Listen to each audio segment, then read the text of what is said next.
Hello everybody and welcome back to Who's Joe YouTube edition. Sorry it's been a while since we did our last video. I actually recorded a video earlier in the week, but it turns out that throughout the whole video my mic was unplugged. So I am back recording the same video over again.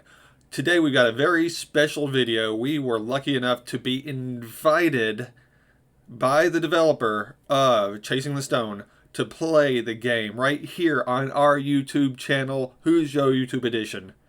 So let's go. Let's play this game. All right. So yeah, we weren't really invited by the developer. Well, kind of. I am the developer of Chasing the Stone, so I invited myself to play the game on my YouTube channel. Kind of makes sense, doesn't it? But one thing I plan on doing with this video that I did with Tower of Hell, but I'll do it in more in depth with this game since I actually developed this game, is that as we go through the different chapters, I'll kind of explain how all of the different stages work. So let's go ahead and start on Chapter 1. Before you start on Chapter 1, I want to explain the name, Chasing the Stone. I get a lot of questions about the name of this game being, why is the game called Chasing the Stone? And the reason the game is called Chasing the Stone is because I had originally planned on creating a television series called The Chameleon Stone Chronicles. And this game was going to be plot-based on the plot of the television series. But as I was working on the chapters and I was working on the speed element and timed element of the chapters, the plot detracted from the speedrun element of it, so I ended up completely dropping the plot, but I never changed the title of the game. So I know it's added some confusion to the game, and I might change the title at some point, but for now it's Chasing the Stone, and you know why it is called Chasing the Stone. So let's go ahead and get into Chapter 1. All of the first 3 chapters are ice themed. The next 3 chapters are going to be kind of like space themed. The next 3 chapters after that are going to be like pirate boat, portal themed. And the 3 chapters after that are going to be like high tech, business, corporate, big buildings with lasers and all kinds of crazy stuff. One thing you will see a lot of in this first 3 chapters is you will see this bridge. This bridge is the very first thing I ever created in Roblox, and I use it in all of the first 3 chapters. Aren't you so lucky? Well, I use some variation of it in all 3 of the first 3 chapters. Everything that kills you, if you look, everything that kills you turns red to indicate that that is what killed you. And I actually made a custom checkpoint system for this game so that when you touch the checkpoint it turns green. And you get coins for every stage you complete. I've got 5 coins because I've got the 5 times coin multiply. Every time I would get a coin, I end up getting 5 times the coin amount I normally would get. And there's in a lot of ways this is your typical platformer or typical obby, in that it's got these platforms that you jump from to get from one to the other.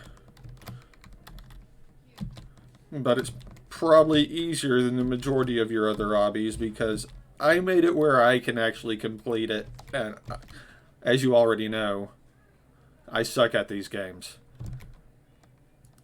This previous spot had all these blocks replicated from replicated storage, so I just took the blocks, parented them from replicated storage to the workspace, and when you hit a trigger spot, all the blocks have anchored set to false, and that's what causes them to fall. So it kind of looks kind of like this earthquake type effect, but it's really just setting the value of anchored to those blocks to false so that they'll fall.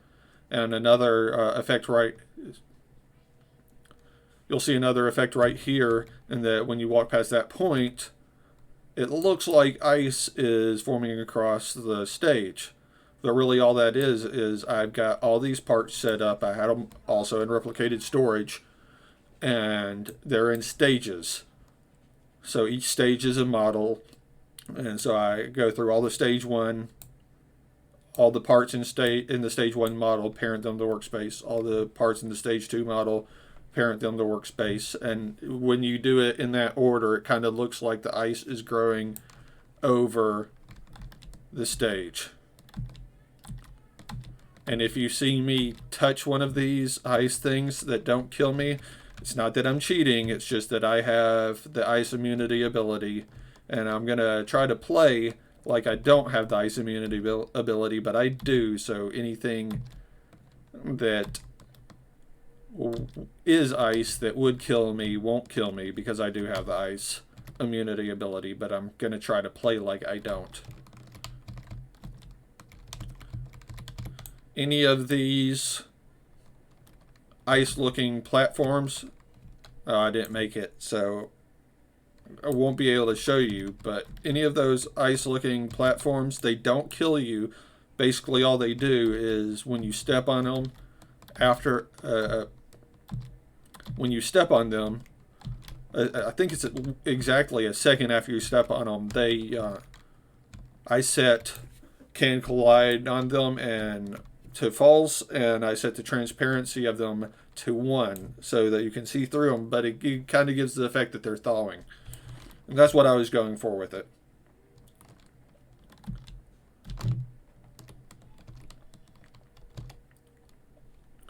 But obviously you can tell that this isn't as hard because, like I said, I can actually finish it.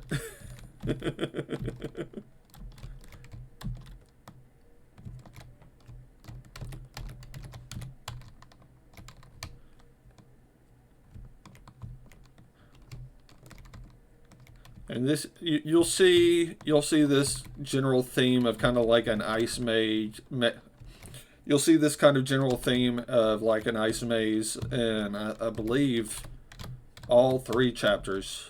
I'm not sure if it's in all 3, but I know it's at least in 2 of them. And this small platform, skinny platform, is also in a lot of them.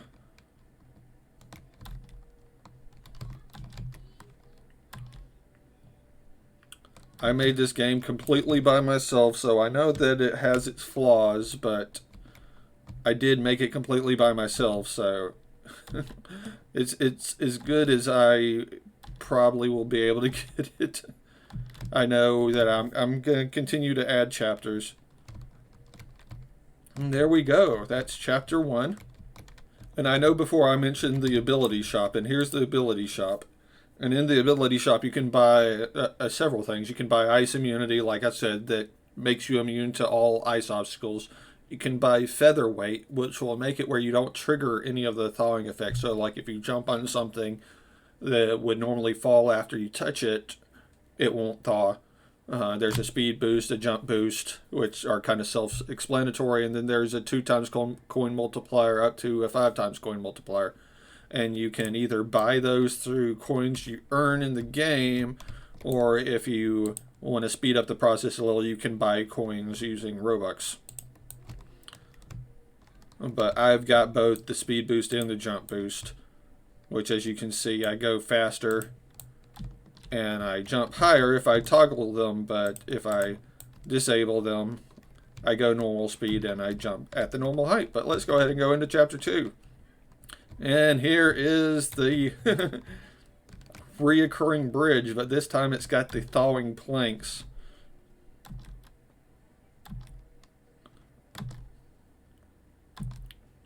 Oh, and I didn't make it. See, I die even in my own game.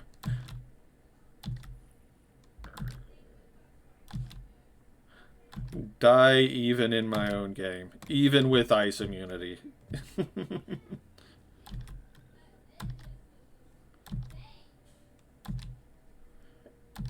You would think that I'd be able to make... God, I can't get past this part.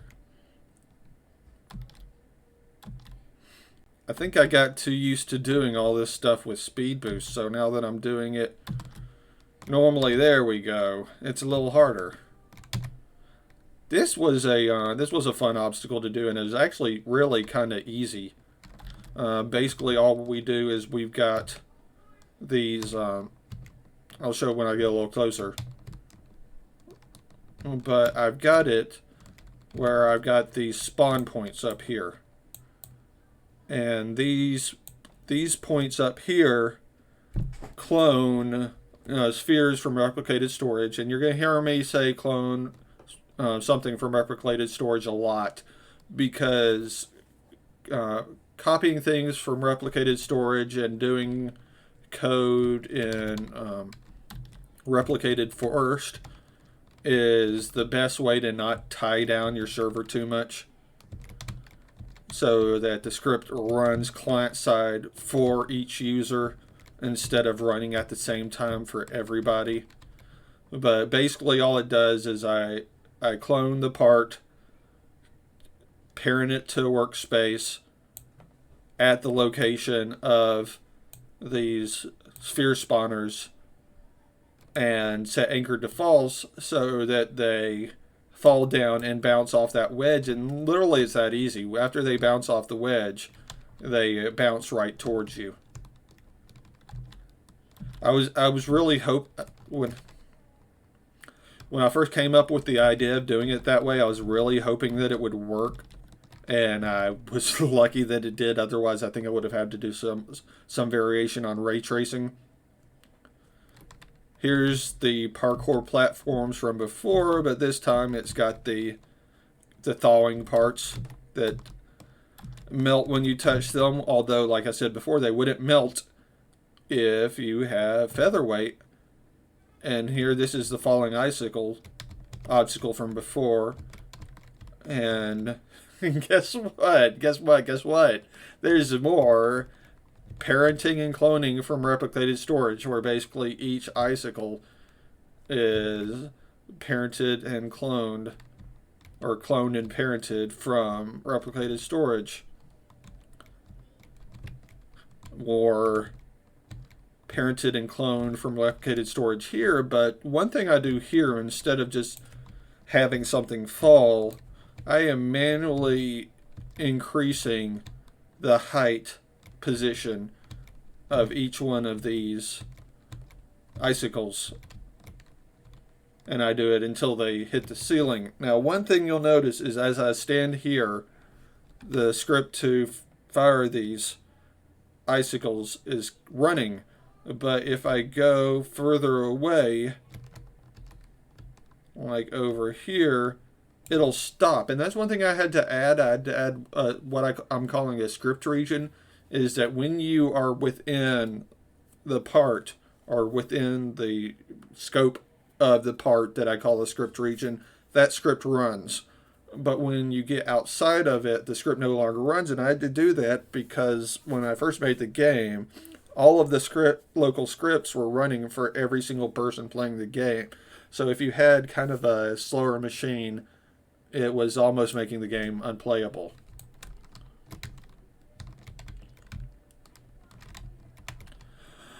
More wall cannons, or more icicle cannons, but this time coming from the wall.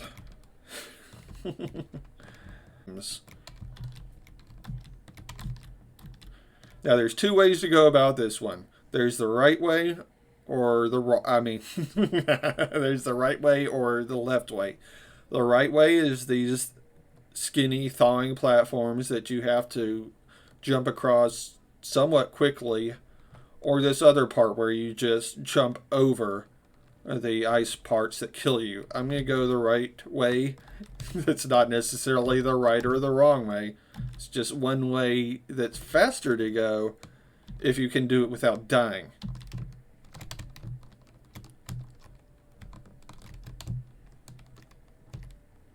And as you see, this is another script region script where it doesn't start moving the parts until you get within the region. And this just moves these walls up and down using position.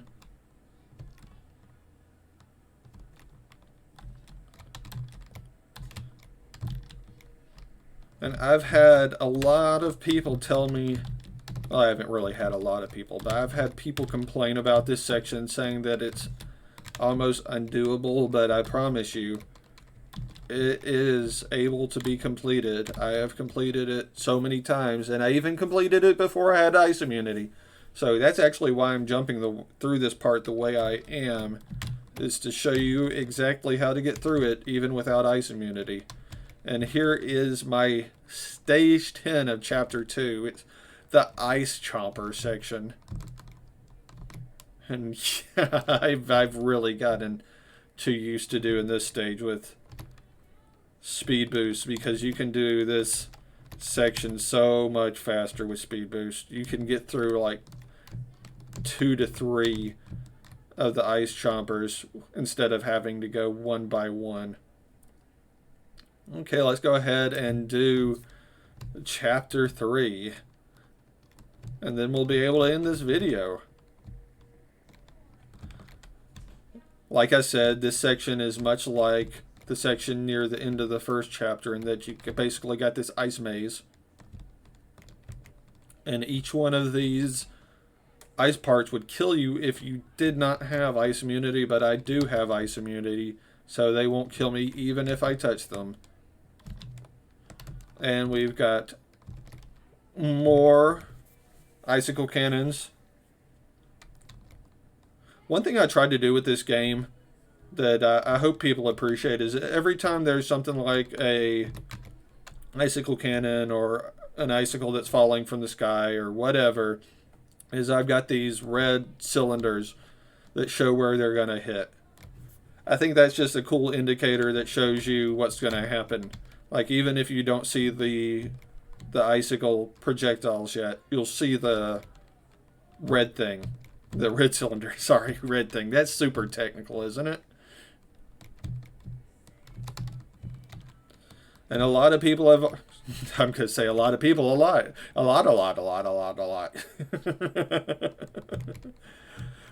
A fair amount of people have told me that you can walk between the projectiles, and that is true. I did not know about it until somebody told me about it, but that is true. And those icicle cannon stairs were honestly one of the first things I ever built in Roblox that involved that sheer amount of unions. So I could probably recreate it at this point to make it where you can't walk between them, but I don't know if the effort would really be worth it at this point.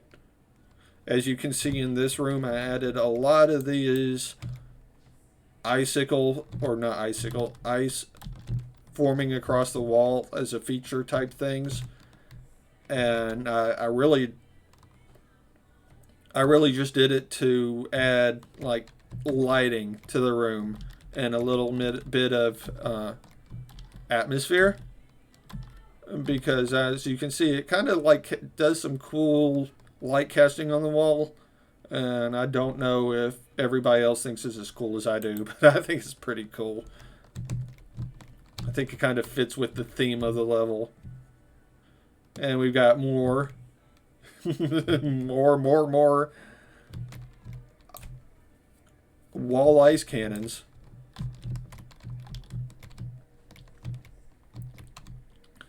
I know that Chasing the Stone really isn't that far up in the Roblox game algorithms yet. So if you have any interest in playing this game and you haven't played it yet, I will leave a link in the video description so that you will be able to access this game if you are coming to this video having never played Roblox before. Because you've seen my other videos, Roblox is a game that is free to play, so that if you go to the link, then you will be able to play my game for free. Isn't that snazzy? And here is obviously an obstacle or a stage that is ripped straight out of stage 2. And what I tried to do with stage 3 is I tried to basically make an amalgamation of my favorite stages from the other 2 chapters, and a little modification on them.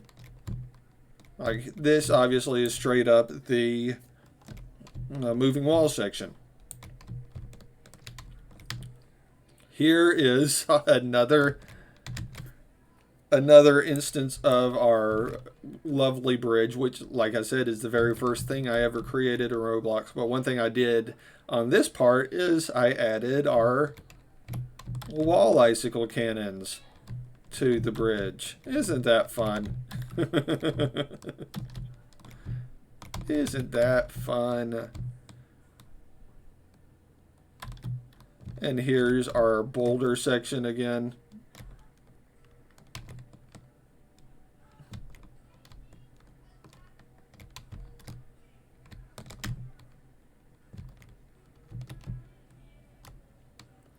And this is the only stage that is unique to Chapter 3, and this is what I call the hole-in-the-wall stage. Basically what I did with this is I think I've got, I'm pretty sure I've got like 8 templates where the hole in the wall is in a different location, and they're all in replicated storage. Replicated storage, replicated storage, replicated storage, replicated storage, replicated storage. And what I do is I randomly pick one of the templates, parent it to the workspace, and use the position of all the parts of the model, which each template is a model, and I move it across the stage. So basically all you're supposed to do is you're supposed to find where the hole is in the wall is, move towards it, and get across the stage that way. This probably could still use a little more fine-tuning. It is much easier if you have the speed boost, but I don't like making it where you almost have to have the speed boost to get through it. And I didn't die there because I had the ice immunity, but if I didn't have the ice immunity, I would have died. And that is Chapter 3. We will do Chapter 4 in another video.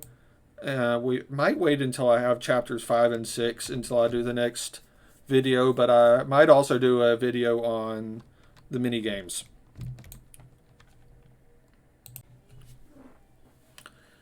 Alright everybody, thanks for joining for another episode of Who's Joe YouTube Edition. It was a lot of fun, and I really enjoyed having a chance to show y'all my game, show you how it works. For any of you who are interested in making your own Roblox game, kind of giving you an impression of how the Roblox game development works. So if you haven't liked this video, go ahead and do that now. If you haven't subscribed to the channel, go ahead and do that now, and we will see you the next time.